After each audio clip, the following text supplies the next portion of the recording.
மிதுன ராசி அன்பர்கள் நீங்கள் கொஞ்சம் எச்சரிக்கையாக இருக்கணுங்க. உங்களை பொறுத்தவரையிலையும் பார்த்தீங்கன்னு சொன்னால், இன்றைக்கி சில மாலைக்கு பிறகு சில சங்கடங்களை சந்திப்பீங்க. ரொம்ப விழிப்புணர்ச்சியாக இருந்துட்டிங்கன்னா அது தலைக்கு வர்றது தலைப்பாயிட போகுங்க. மற்றபடி தொழில் ரீதியாக, உத்தியோக ரீதியாக நீங்கள் எடுக்கிற முடிவுகள் சக்ஸஸ் ஆகும். கேட்குற இடத்துல கடன் கிடைச்சி தொழிலை விரிவாக்கம் பண்ண போகிறீங்க. நல்ல ரெட்டிப்பு வருமானம் கிடைக்கும், ரெட்டிப்பு சந்தோஷம்.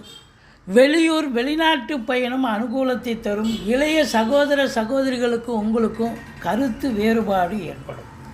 மற்றபடி ஒரு சிலர் பழைய வண்டி விற்றுட்டு புது வண்டி வாங்கலாமான்னு யோசனையில் இருப்பீங்க, அதை நடைமுறைப்படுத்துவீங்க. மற்றபடி படிக்கிற பிள்ளைகள் நல்லா படிப்பாங்க. எதிரிகள் ஓடி ஒளிவார்கள். கடன் சுமை படிப்படியாக குறையும். திடீர் அதிர்ஷ்ட வாய்ப்புகள் ஒரு சிலருக்கு தேடி வரும்.